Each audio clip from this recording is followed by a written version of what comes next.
be unstoppable. Whereas Journey, on the other side of things, even though he's looking up and up right now, just simply doesn't have the experience yet in the booth that MMA has had worldwide and in the GSTL. Now is starting things off with a solid start in Pro League.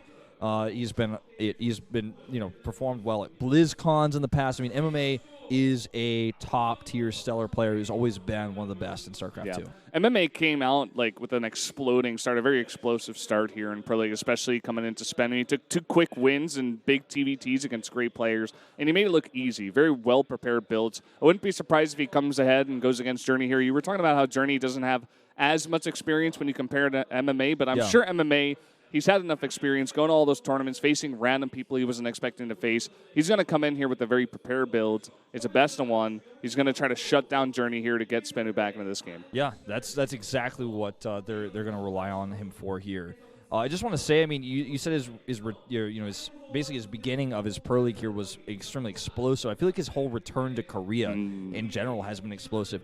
Honestly, didn't expect much from the guy. He played in the GSL Global Tournament. You and I actually commentated this. He just simply looked like he was totally in the European mindset of fighting process in late game. When he fought Parting. Parting made I think 19 Archons on that game. Yeah, something like that, and he just got wrecked. Parting is like, oh, you're not going to pull the boys? Like, that's not how we do it in Korea. Especially for the beta at that time. Yeah. You know, it seems like some Terrans are going back to a bit later. You know, we don't see that boys pull all too often these days, but here are the predictions, much more mixed in this matchup, actually. The Team Salmon sticks together once again with MMA.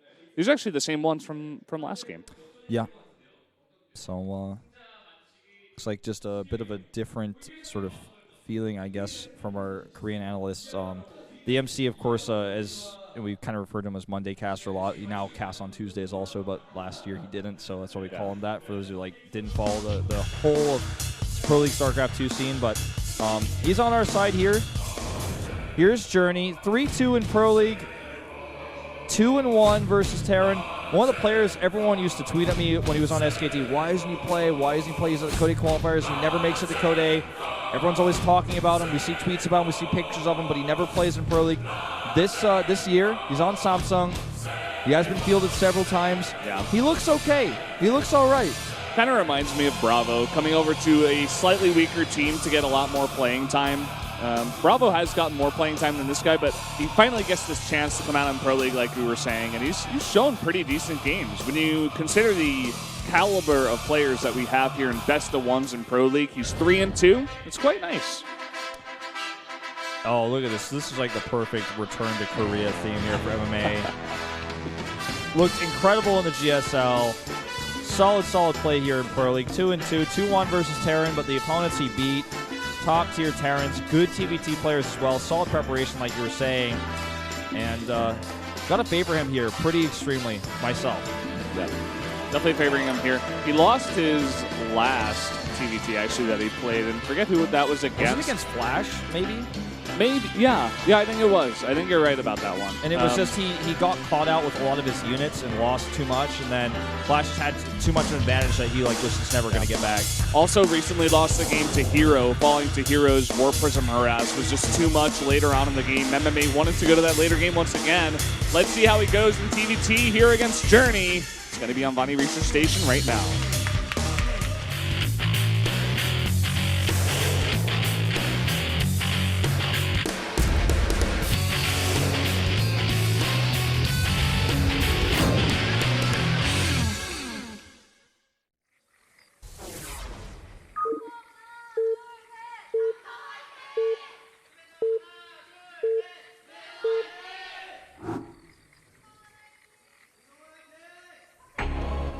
Up here on the top in the red for the Samsung Galaxy Con team, it is Journey.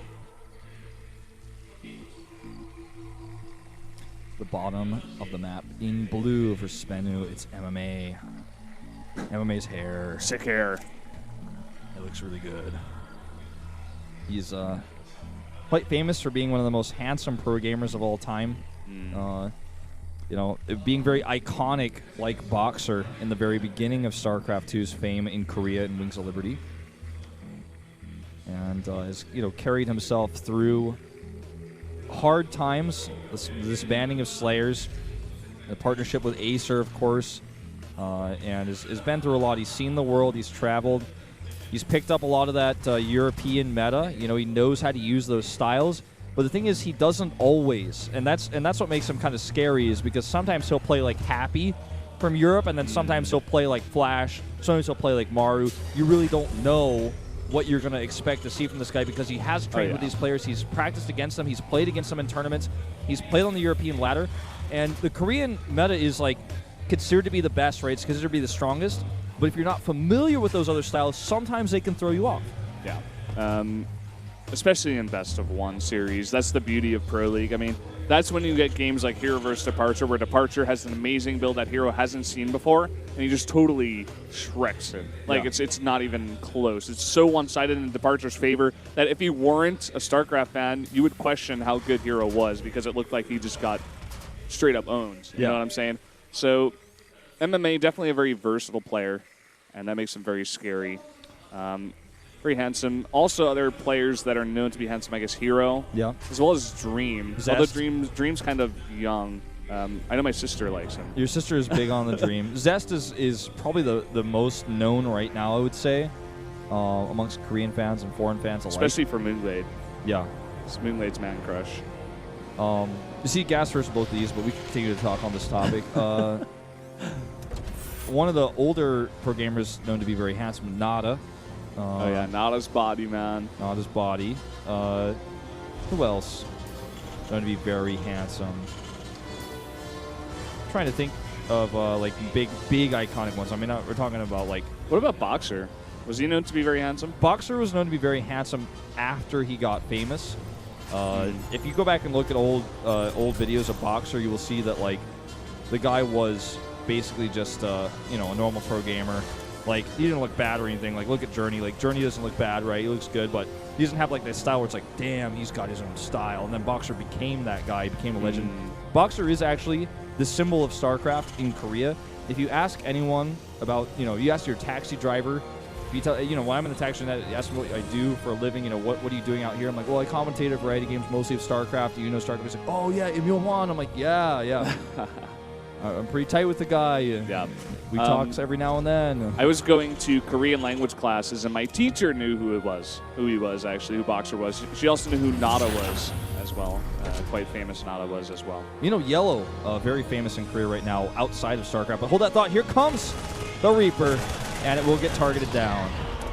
Bit of a rough start here for MMA. Very unfortunate for MMA that he jumps up right there, and great positioning from Journey to know exactly where MMA would come in with the Reaper if he was coming with the Reaper. Very, very cool. The thing is, like, see, MMA does something similar here, but if you spread your Marines out to cover all of the distances, you don't really cover any of them, because if you have one Marine at each jump-up location, the Reaper's still going to get by. The most efficient way to go by is the way that MMA chose. That's why he kept his Marines there, knowing that the only way he would kill the Reaper for sure is if it came up at that location. So, pretty smart move. Pretty standard, but cool to see it executed like this. And we see Cloak coming out for MMA. Blind here, as he wasn't able to scout anything. And we see a safety Raven on the other side of things. Journey also going to go for a much earlier second CC here. Really liking Journey's position in this one. MMA going much more harass favored, whereas Journey is just playing a very defensive style with that gas first. Very cautious. Notice he doesn't even position his CC at his natural completely. He puts it in a place where it's close to his Marines, close to his Raven, not too far away. Like, he's not, if it's a proxy Stargate or something like, or Starport, it's not going to get picked off the SCV that's building and maybe get canceled like we saw happen to Marine King earlier, where he's trying to build that Starport. He's keeping things very tight here. And let's see, this Banshee can do so much damage. I wonder if he's going to cancel the Cloak once he sees the Raven. Doesn't look like it. Just going to let it finish. It can be useful a little bit later on, especially as well. Medevac keeping that SCV alive for just a little bit longer, but does end up getting killed. But again, the safety of having this CC so tight in the base helps him hold on here. Interesting that Journey noticed that small little timing where MMA saw all those Marines and he's like, oh, I can't get damage done. So the Banshee moves away. And the second that the Banshee moved away, this drop comes out. All those Marines that were there to defend are now out of the map. Of course, new ones are popping out, but for a slight, 10 seconds there, MMA had a small window to take out some Marines, but he doesn't find it. Very smart play from Journey. This drop is now going to come into the back door. It looks like MMA is going to be ready for it at least. He's got some Marines up that ramp. It's Can also walk down easily. It's going to have the CC ready, too, so it's not like this could be forced to cancel. It's actually going to outnumber him in Marines, but he doesn't have a medevac here, so control is really important right now. Okay, he's just going to back off. Knowing he's outnumbered, the medevac could be targeted.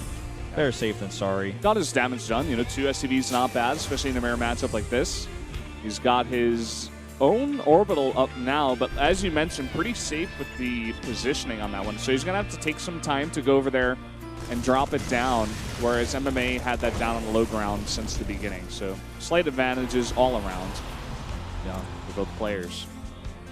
This is a very even start here, fellas, and I kind of like the TVT we're going into. But let's talk about like what's going to happen later as these players, start to fill out their builds. There's a potential for a timing attack from how both of these players are building up their armies. A much bigger Viking count coming out for Journey, so he's going to be able to push with that if he decides to move across with the siege tanks and Marines. He now starts Stim, which is a variation on what MMA is doing, is adding a third CC. With no Stim, it does start to look more and more like he's going to be going down the mech path. Although he does add a tech lab here, could just be for another factory. If he's going to go for bio, he's certainly doing it very late, and he is doing it.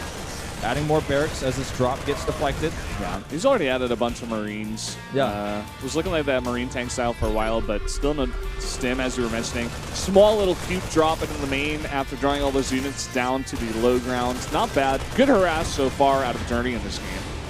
Even gets that SCV here, which means that the CC is going to be further delayed. That poor Marine's going to get taken out for it, though. Well, let's talk about like where we're at in this game, because this is two different paths essentially to the same end. We're seeing a much faster power up to additional barracks for MMA, so he's going to have a larger Marine count quicker.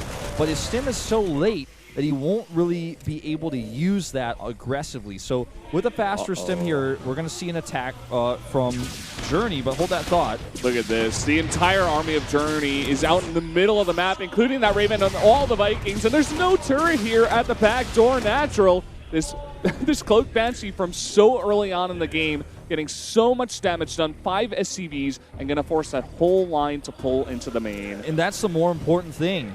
Like, this is a huge turnaround. This changes the entire playing field, and that's why saving that early Banshee is important. And that's why if your opponent goes Cloak Banshees, it's always important to have one missile turret in each mineral line. Journey just playing a big one. At least one. And Journey plays greedy here. I don't think he forgot. I think he just thought, well, I've got so many Vikings. I rushed out. I got a Raven. I'm going to just get those extra 200 mils, put them into something else. But, that's what's going to cost him here. Looks like he might actually find. Let's see if MMA can react in time. It doesn't look like he will. No, just no. No, wrong way. Sorry, Banshee. But it did its job so well. I feel like MMA could have abused all of those Vikings and Ravens out of position to try to get a decent position at the bottom of Journey's ramp. Set up a bit of a concave, but MMA not really going that aggressive. He's just going to drop down his third base at the third base location and start mining from there.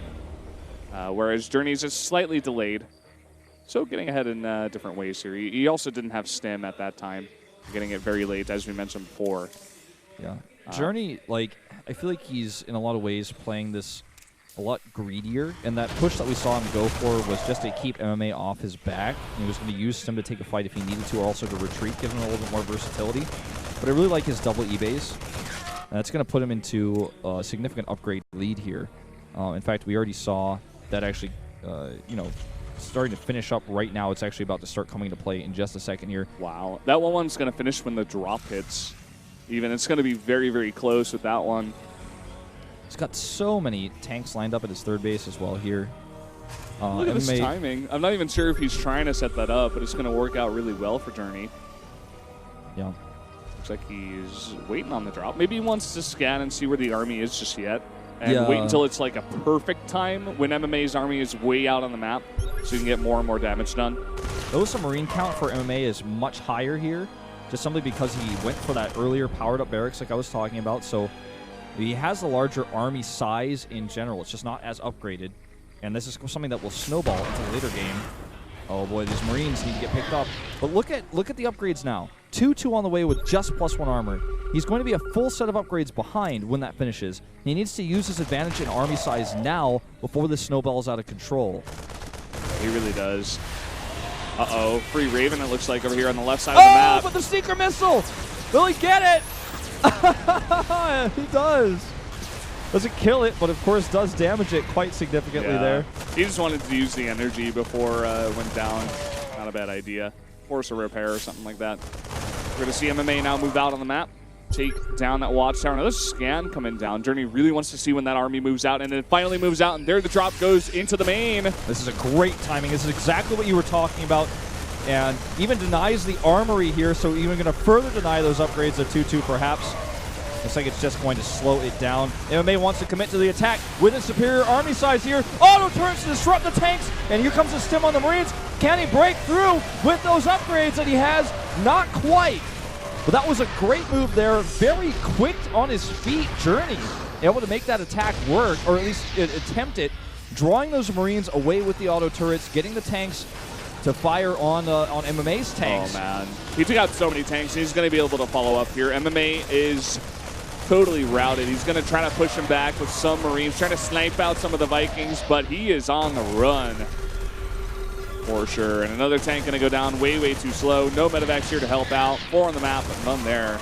And then MMA is losing more and more with that push. Look at the amount of tanks that Journey has right now. MMA just does not compare. 10-2. He really doesn't, man. This is a big concern, as Marines, they don't really make up their supply in this matchup for how much damage they output. Look at what's lining up here as well. It's +2 infantry weapons, +2 armor is also about to finish up here, it looks like, for Journey. Yep. It doesn't seem like he's noticed that he's got this timing, or at least he's being pretty slow about it, pretty careful, coming around the right side now. Maybe going to try to go for a big drop into the back door. Well, something that's really important to note, I feel, Vado, is about how Journey is playing this is he's not trying to hit a timing. He's just trying to maneuver well and play straight up and try to get small advantages with better positioning and better movements. And so far, it's working for him. And yeah, I think you're right. I think he actually doesn't really quite realize he has this huge advantage to work with. This is something that Korean commenters are highlighting here as well. You might be starting to realize, like, hey, you know, maybe I could actually take a straight-up fight with my Marines versus his. I have the better siege tank count. He has a better Marine count, so this is something that means that Journey will have to rely on siege tank positioning here. Yeah. That's the big thing in TVT. Positioning is everything. And if MMA, with that higher Marine count, can get on top of those tanks, he definitely can do a bunch of damage. But look at this. Another run by coming over towards that third base. A ton of Marines, very heavily upgraded, going to take out everything over here. Look at how fast those units fall. One set of upgrades is so important. I mean, all right, let's talk about this for a second. Well, hold that thought. We might actually have another big fight. Going in. It's actually engaging over there on the right side. And those tanks were not sieged, but still, it doesn't matter. This is way, way too much stuff over there for Journey. Very surprising that MMA engages, even without his tanks, when he's down 2 upgrades. Just questionable decisions so far here in this game. Like, let me just read out some numbers. There are 71 Marines on the map. That's 71 times this upgrade gets applied. Look at this gigantic drop on the back door. Everything was focused over with those 2 drops towards the third base. It was a fake one. This is the big main drop. It's going to force everything to go back. The orbital's going to have to be lifted. It's probably going to go down. Yep. There it goes. MMA looks defeated. If you take a look at his face here, now the siege tanks control the ramp. Looks like he's just going to back out, knowing he's outnumbered here. He's got so much damage done. It looks like he's actually going to stay there for now. He's going to attack from 2 fronts, it looks like. Well, he's got the army to do it. MMA now pulled between 2 locations. Upgrade-wise, he's equalized, but not for much longer. 3-3 is about to finish. Journey does engage here with half of his Marines. The other half actually pull back. This is a chance for MMA to take a very solid engagement, and he will. Huge concave for MMA. He is going to lose this fight. Of course, he is down. He's going to try to pull a bunch of SCVs, in fact, but he's going to lose almost all of them. Such a bad idea there. You know, it was a desperate move, but, like, you're fighting upgraded Marines that have +3 attack, soon to have that +3 armor as well. You never want to be fighting your Marines or your SCVs versus that. Take a look at the base of Journey right now. He's got a gold base up now. It's 4 bases to 2. MMA is desperately trying to clean up this drop, and he will. But look at where he is in this game now. He is so far behind. He's got 37 workers compared to the 4 base economy of Journey with 69 workers. Kappa. And there you go. Like, he's so far ahead right now. And he just backs off for now. He's going to take another careful engagement, it looks like, from two sides. Every time you see that production tab open, you could see that Journey is just doing so much more. Look at it. 2 tanks at a time, 2 medevacs at a time, 14 Marines on the way. He just has more production. He has more money. Spots this Doom drop. How's he going to respond? Oh, I don't know if he actually saw that. I'm not even sure if it's going to matter. I don't think He's it will. He's going to get straight onto the production. He's got so many tanks in there as well. It looks like 4. Going to set up a really nice spot. He's going to force this gold base to lift and possibly go for the back door, but the main and production of MMA is getting totally shut down in the meantime. He's getting Marines set up and ready for defense. He's got 2 sensor towers to spot where the army is, exactly where it is, and how big it is, or how small, I guess I should say here, Valdez. Yeah. And we say it time and time and again, if you can get on top of the production in any kind of mirror match, in any kind of match at all in StarCraft, you have your opponent in checkmate 95% of the time. MMA is going to try to go for a bit of a desperate drop. He's going to be cut from 2 sides by a bunch of Marines. This is going to be the end here. He's even able to win this fight. Well, if he could have get his Marines over there, he would have, but it's essentially a win here because he eliminated the move forward. He stopped this attack. He shut it down. He's getting the rest of his hit points back up on these Marines. MMA is desperately trying to relocate his main base. He's adding 2 depots here. Once again, Journey is just being very, very passive. He's just slowly cutting him off from any kind of economic tie he had earlier on in the game. He's now mining from 1 base, MMA. Journey is just sitting back at 3. He's got a much better macro. You can see 2 tanks and 10 Marines coming out at a time to the 5 Marines and 2 medevacs coming out of MMA at a time. It's just no economy left over for MMA at this point. MMA is trying to come to terms with the situation. He's going to lose this army here. He's going to have to type out soon. I think he's doing it right now. GG. So, wow, Journey taking a big game against MMA, a guy we favored. Actually was 4-2 in the predictions for all of the commentators once again. But he does go down, and Samsung gets 2 wins in a row off of 2 of these Terrans that they're beginning to showcase more and more these days, and for a good reason. Journey, what I want to say about this guy in this game is no gimmicks, no timings, just solid movements, taking the right risks at the right time, using his movements to take faster upgrades, never overcommitting to drops, only dropping when he knows he can do damage, waiting patiently with a drop until that move out, forcing the units back, doing everything right. He didn't have a plan. His plan was to play safe and to play well and to play against MMA. He didn't have like some main strat or some big elaborate plan. Yeah. And he just played very safe, and he didn't take big risks, and that can often wear a Terran down. The big thing I will mention is that he played very Dream-esque, and he was playing so well for the map. Just the way he slowly got position before going for the big drop towards the back door. He didn't just go for a big blind, giant, like 5-6 medevac drop in the back door. He got his tanks in position, took fight after fight, forced MMA away from that position so he couldn't defend the drop. Then he dropped into the back door, and it was just like a slow chess game out of Journey. It was so smart. He really impressed me today, and I want to see him more in the future. He's going to take down MMA like that. That was insane. We see upgrades are so important too, and when you see in ZVZ, when you've got 40 roaches versus 40 roaches, that +2 attack upgrade for the roaches makes a lot of sense. When you've got 70 plus Marines, think about that. Every single Marine doing so much damage, best damage density in the game. So important to have those upgrades. Big difference. We've gone dark. 3-minute break. We'll be right back.